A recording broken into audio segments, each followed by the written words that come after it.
तेजस का हुआ भीषण एक्सीडेंट। सायली ने बचाई तेजस की जान। रेणुका रोशनी हैरान।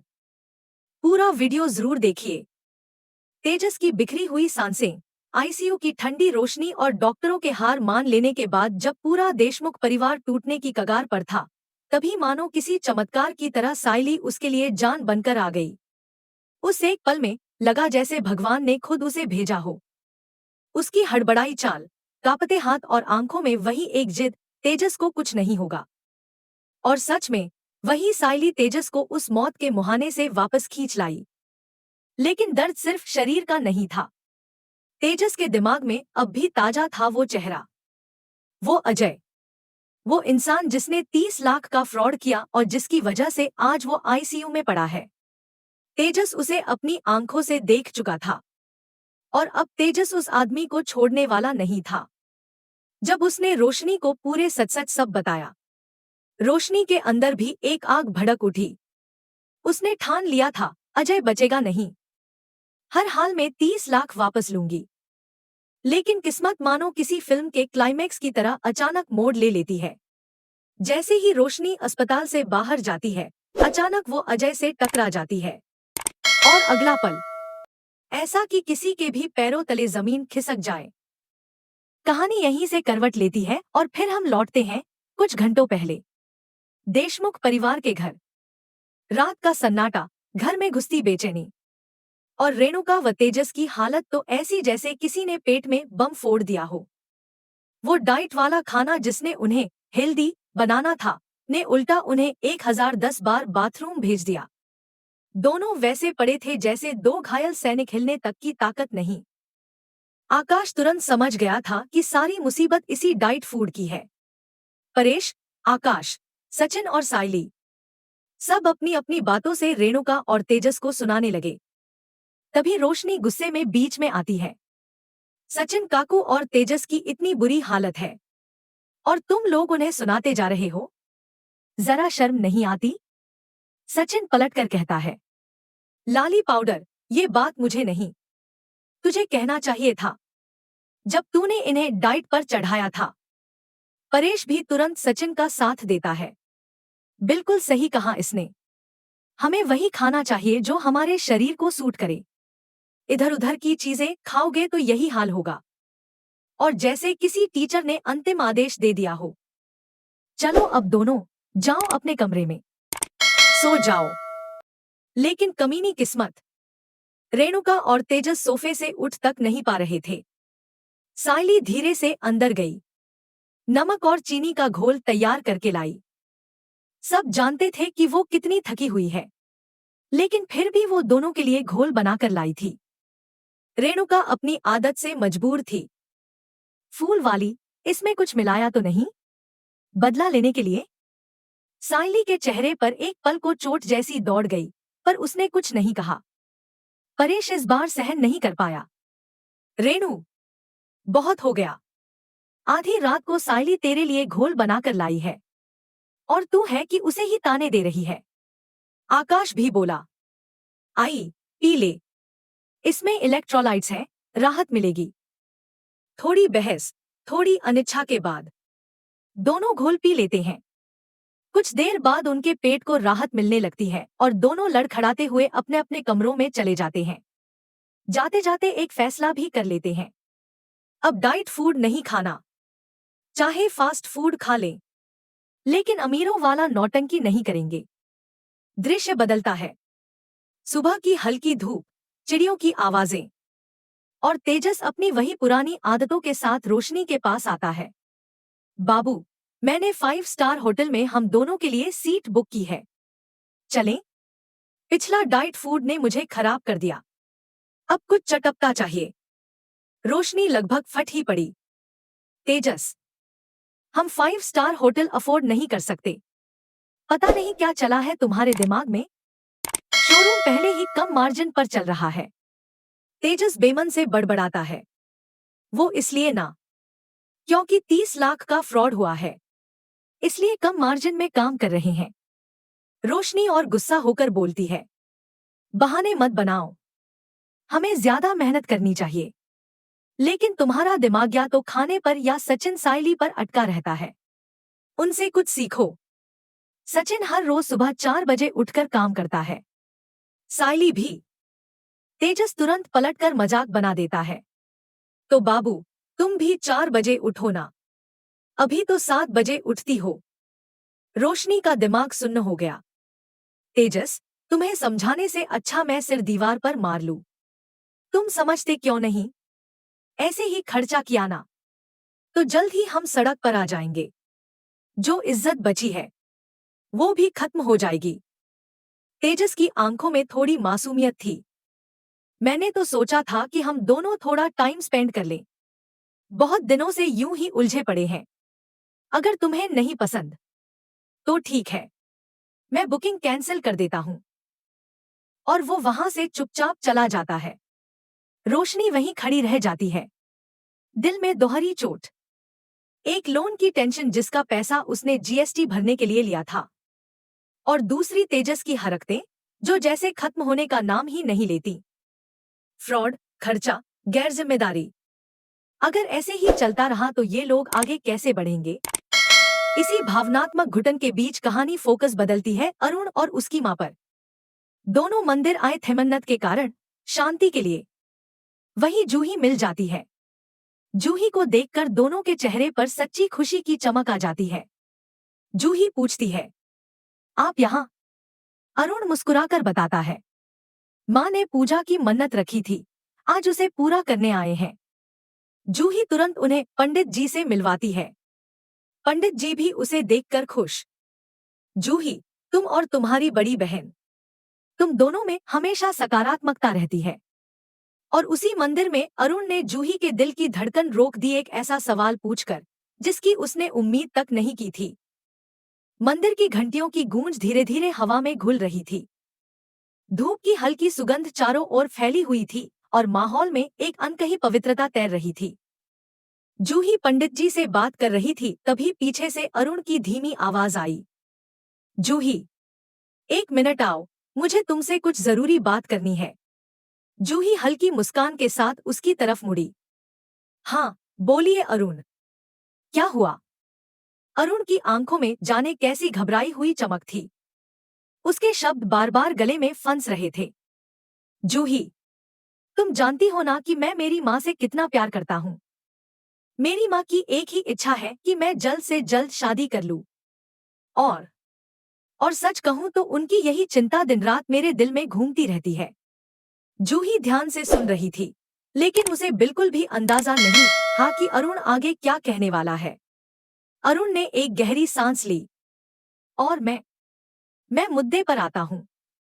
जूही, तुम्हें मुझे सच में अच्छा लगने लगी हो, बहुत ज्यादा। इसलिए मैं तुमसे सीधा सवाल पूछ रहा हूँ, क्या तुम मेरे साथ शादी करोगी? जूही के चेहरे का रंग एक पल में बदल गया। उसकी आंखें फैल गईं, सांस अटक गई और उसके मुंह से शब्द नहीं निकल रहे थे। ऐसा लगा जैसे समय ठहर गया हो।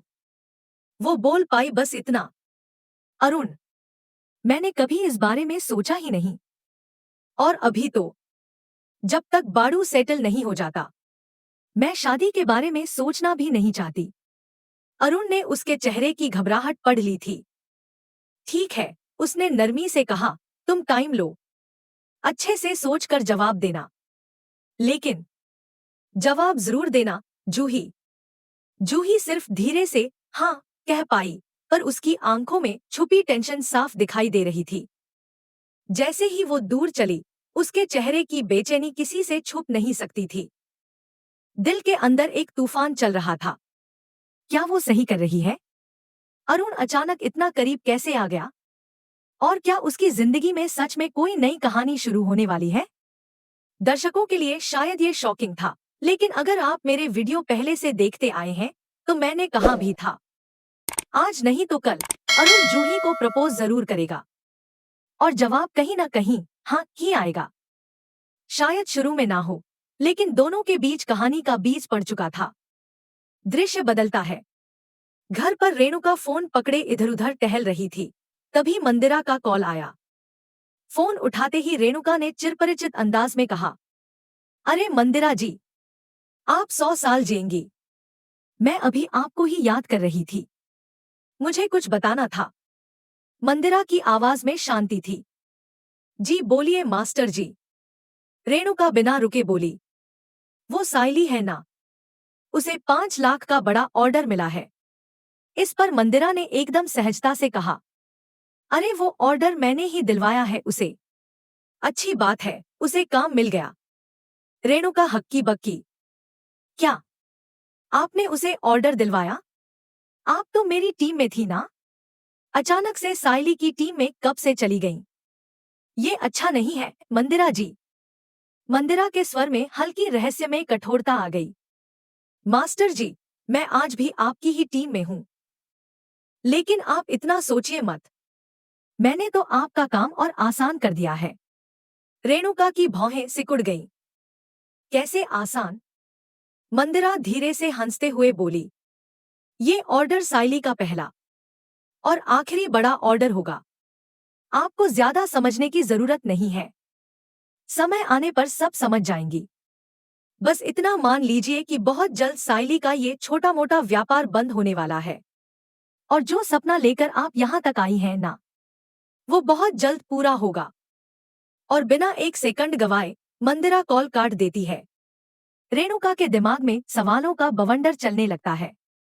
ये मंदिरा आखिर क्या करने वाली है? साइली का काम कैसे बंद होगा? और ये मुझे क्या दिलासा दे रही है? इधर कहानी फिर से मोड़ लेती है। तेजस दुकान पर खड़ा था, माइक हाथ में, और उसकी आवाज पूरे बाजार में गूंज रही थी।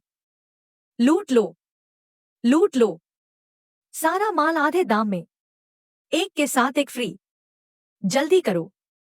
कस्टमर ऐसे टूट पड़े जैसे किसी त्योहार का मिला हो। दुकान मानो सच में लूट ली जाने वाली थी। उसी वक्त रोशनी दुकान पर आती है। उसके कदम रुक जाते हैं। चेहरा स्तब्ध। पलकें फैल जाती हैं, जैसे किसी ने उसका दिल निकाल लिया हो। ये तेजस क्या कर रहा है? वो गुस्से से सीधा तेजस के पास पहुंचती है। तेजस, ये क्या कर रहे हो तुम? दुकान को मजाक समझ रखा है क्या? तेजस बेफिक्र अंदाज में खुश होकर बोला। अरे बाबू, तुमने ही तो कहा था सेल बढ़ानी है, तो मैं एक नया ऑफर लेकर आया, 50% डिस्काउंट। रोशनी का माथा पक गया। अच्छा, और तुमने ये भी सोचा कि कितना माल बिक रहा है? कौन सा माल बिक रहा है? किसमें बड़ा मार्जिन है? तेजस के चेहरे का हंसता रंग धीरे धीरे उड़ने लगा। वो जैसे अंदर ही अंदर हिसाब लगा रहा हो। और फिर उसका चेहरा पीला पड़ गया। बाबू, मैंने तो सारा छोटा माल ही बेच दिया। रोशनी का दिल डूब गया। क्या? तेजस शर्माते हुए बोला। छोटा माल, वो भी घाटे में, ताकि बड़ा माल बिके। पर बड़ा कोई नहीं खरीद रहा। बस इतना सुनते ही रोशनी फट पड़ी। तेजस, तुमसे एक काम ढंग से नहीं हो सकता। जब तुम काम नहीं करते थे ना, तब बेहतर थे। कम से कम दुकान घाटे में तो नहीं थी। पहले से ही मुनाफा कम है, ऊपर से कर्ज है, और तुम सामान लुटा रहे हो। तेजस अब नीचे ही देख रहा था। उसके पास कोई जवाब नहीं था। रोशनी का गुस्सा अब उसके बस में नहीं रहा, और उसने तेजस को एक जोरदार चांटा मार दिया। थप्पड़ की आवाज दुकान में गूंज गई। तेजस शर्म, गुस्सा और दुख में चूर होकर बिना कुछ कहे वहां से चला गया। जैसे ही वो गया, रोशनी की आंखें भर आईं। ये मैंने क्या कर दिया? मैं इतना ऑफेंड कैसे हो गई? जब सच सामने आएगा, क्या तेजस मुझे माफ भी करेगा? दृश्य फिर से बदलता है। तेजस दुकान से निकलकर चाय की टपरी पर आ जाता है। गुस्सा, दुख और तिरस्कार उसके चेहरे पर साफ दिख रहा था। वो चाय का कप उठाता ही है कि उसकी आंखें चौड़ी हो जाती हैं। कप हाथ से लगभग छूट ही जाता है। सामने अजय खड़ा था। वही अजय जिसने 30 लाख का फ्रॉड किया था, जिसकी वजह से उसकी जिंदगी में उथल पुथल मची हुई है। वही जिसने तेजस को कर्ज, ताने और आज के हालातों में धकेला था। तेजस एकदम से चीखा, ए फ्रॉड, रुक, मैं अभी आया। अजय चौंक गया। तेजस पूरे गुस्से में दौड़ता हुआ आ रहा था। अजय तुरंत कार में कूदा। जल्दी जल्दी, ड्राइवर को चिल्लाया। कार तेजी से भागी, लेकिन तेजस भी क्या कम था। वो सुपरफास्ट ट्रेन की तरह दौड़ रहा था, आंखों में सिर्फ एक ही आग, आज इसे नहीं छोड़ूंगा। कार एक मोड़ लेती, तेजस उसके पीछे। कार स्पीड पकड़ती, तेजस सड़कों पर ठोकरें खाता लेकिन रुकता नहीं। एक एक करके वो छोटी मोटी टक्करें खाता, गिरता, उठता, लेकिन उसका जोश कम नहीं होता। आखिरकार वो कार तक पहुंच ही गया। उसने खिड़की पर धड़ाधड़ मुक्के मारने शुरू कर दिए। दरवाजा खोल, खोल बदमाश। लेकिन अजय डर के मारे खिड़की खोलने को तैयार नहीं। कार दोबारा तेज होती है और तेजस फिर से उसके पीछे दौड़ता है। पर इस बार किस्मत ने गलत खेल खेल दिया। तेजस का पैर फिसला और एक पल में वो ट्रक के ठीक सामने आ गया। चेहरे पर डर, आंखों में अजय की तस्वीर और कानों में बस जोरदार हॉर्न की आवाज। अगले ही सेकंड एक भयानक टक्कर और तेजस सड़क पर गिरा हुआ। खून, चीखें और भीड़ का शोर। कहानी जैसे अचानक एक काली गहराई में गिर गई हो। यही वो एक्सीडेंट था जिसने आज उसे आईसीयू में पहुंचाया। और इसी झकझोर देने वाले पल के साथ हमारा आज का खूबसूरत, भावनात्मक और दिल दहला देने वाला एपिसोड यहीं समाप्त होता है। अगर रिकैप अच्छा लगा हो तो कमेंट में जरूर बताना। मैं मिलूंगा आपसे अगले रोमांचक वीडियो में। तब तक के लिए गुड बाय।